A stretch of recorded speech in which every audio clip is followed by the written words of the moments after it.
For the next video on understanding weed ecology, there is a one part which is the weed competition. When we talk about weed competition, generally we just talk about how a plant actually compete in their ecosystems, because plant competition is part of plant ecology. Competition is what weed control is all about. Okay, competition between crops and weeds is why weeds are controlled. If weeds were just there and benign, we wouldn't care as much about them, because they cause harm to crops. By competing with them, we are compelled to care and attempt to control or manage them. If the weed had caused no harm, okay, like some of the species in our crop plantation, we just don't care about them, and then we don't have need to control them. Just because they compete with our crop, then they compete to our needs, then we need to control. Then competition is all about, weed control is all about the weed competition. Okay, Clemens and his group in 1929, early in the 90s, said competition is a question of the reaction of a plant to the physical factors that encompass it and the effect of this on adjacent plants. Okay, competition occurs when each of two or more organisms seek the measure they want of any particular factor or things, and when the immediate supply of the factors or things is below the combined demand of the organisms.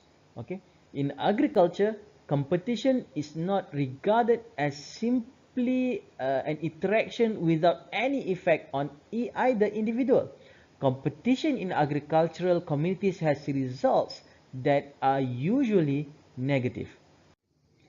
Okay, next, this figure illustrates the factors that determine the degree of competition encountered by an individual plant.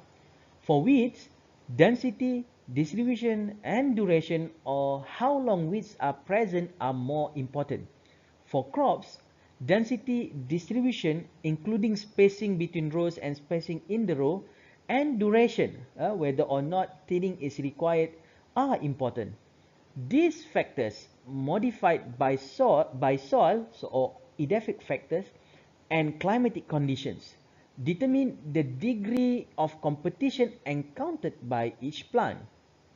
Weed scientists want to understand why weeds are where they are, rather than know only what species are present, and use the spatial information as another tool to predict and manage weed populations.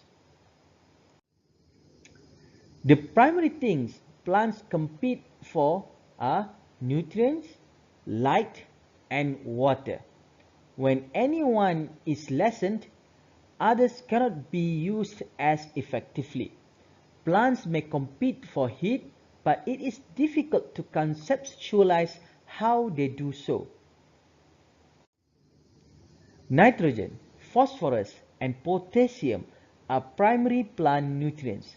Success in gaining nutrients may lead to more rapid growth and successful competition for light and water. Fertilization is used to improve crop growth, but may worsen the weed problem. In a crop heavily infested with weeds, it seems logical that more fertilizer should reduce nutrient competition. If competition does not occur until the immediate supply falls below combined demand, when supply increases, competition should decrease. Actually, although this seems logical, it is wrong. Fertilizer usually stimulates weed growth to the crop's detriment.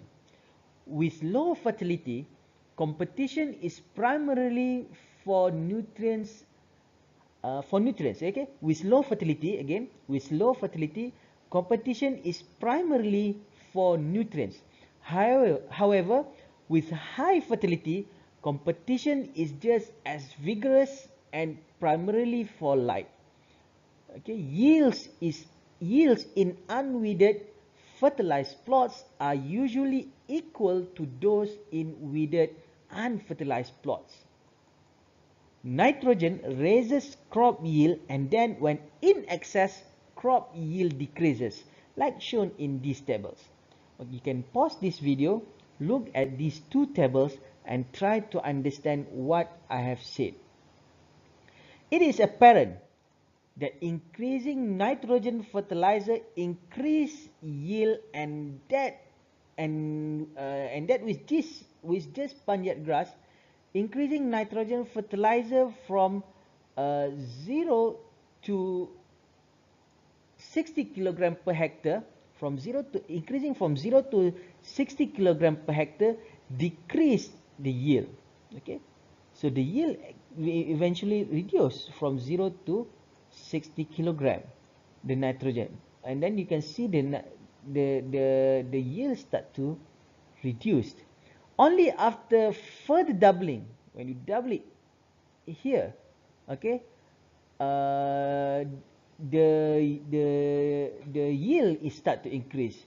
Even then, yield was lower than the same amount of fertilizer with no weeds. With both weeds, neither level of nitrogen fertilizer increased yield, and both yielded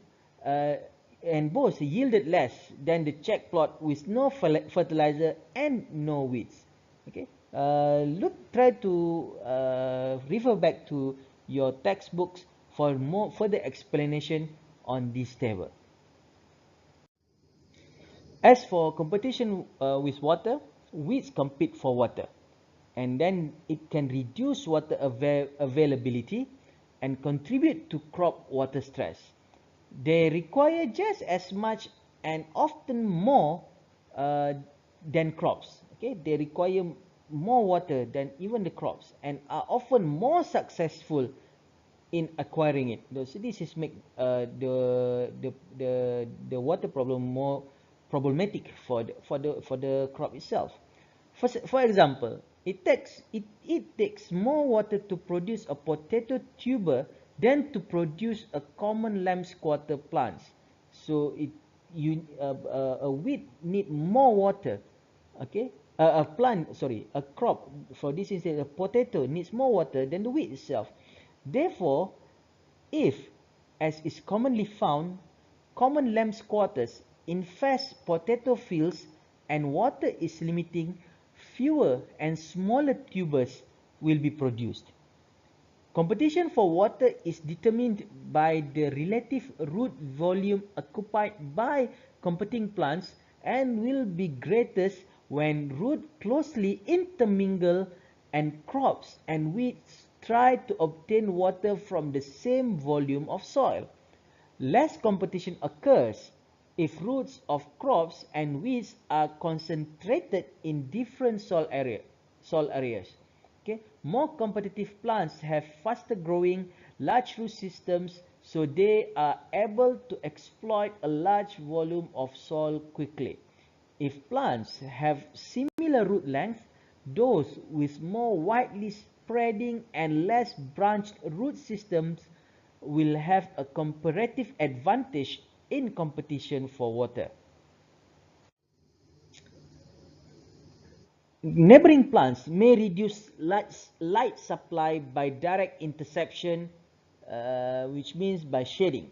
Okay, leaves are the site of light competition. Leaves that first intercept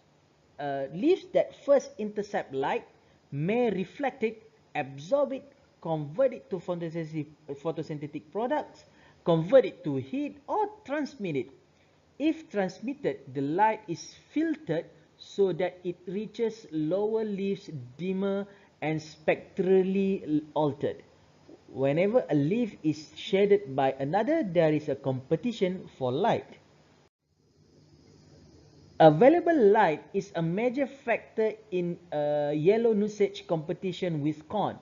Okay, this is a yellow nusage. Okay, yellow nusage density, more yellow nusage grows between corn rows than within the rows because less light reaches the soil under plants. Okay, yellow nusage density decreases as corn density increases. Okay, Therefore, an acceptable yellow usage management technique is increasing corn population. Many studies have quantified the effects of light competition between weeds and crops. Okay, there is a study showed that wild oats reduce light penetration and growth of wheat by growing taller. When wild oats were clipped to the height of wheat, light penetration in a mixed canopy was similar to that in monoculture wheat. Interference from wild oats planted at low density reduced light penetration to wheat at later growth stages. There are few factors that plants do not compete with among another. There is one factor that probably will surprise you, that plants and weeds uh, is not compete for each other.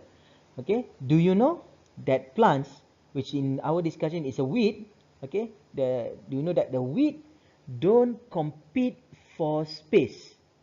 Do you agree with this? Okay, tell me in the class. And then let's discuss what else that plants do not compete for.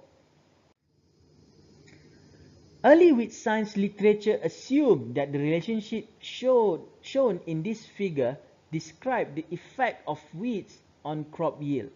That assumption was wrong.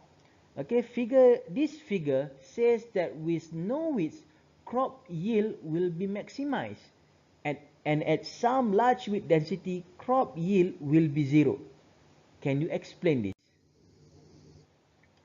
There are many places in the literature of weed science that state, or the data clearly imply that the relationship between yield loss and weed density is sigmoidal, with little or no loss at low weed density or nearly none.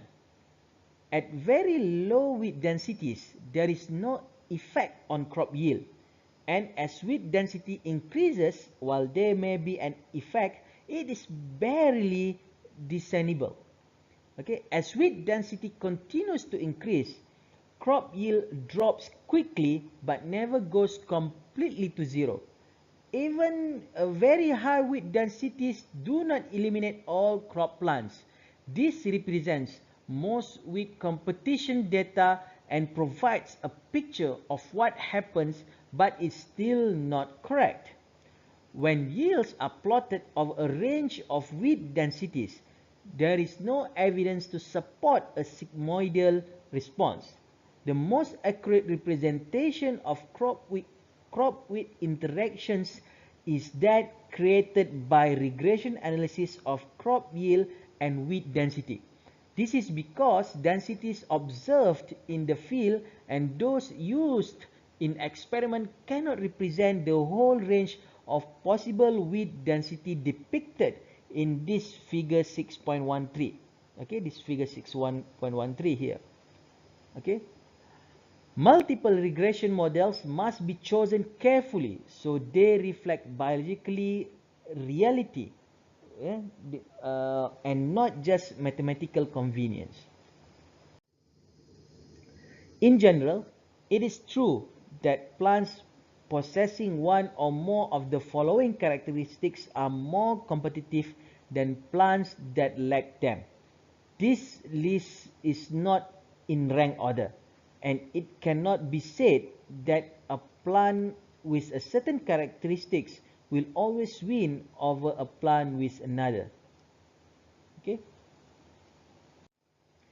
Having said that, most competitive plants usually have these traits. You can pause this video to understand what these plant characteristics and competitiveness traits. The most obvious competition among plants is what we see: foliar competition. Competition for nutrients and water takes place beneath the soil, where it can't be seen. The most competitive plants also share some of these root characteristics. So here are something to think about. I hope you get some ideas about how we compete with the other plants. The most important concept in this topic is the understanding on weed competition for its management.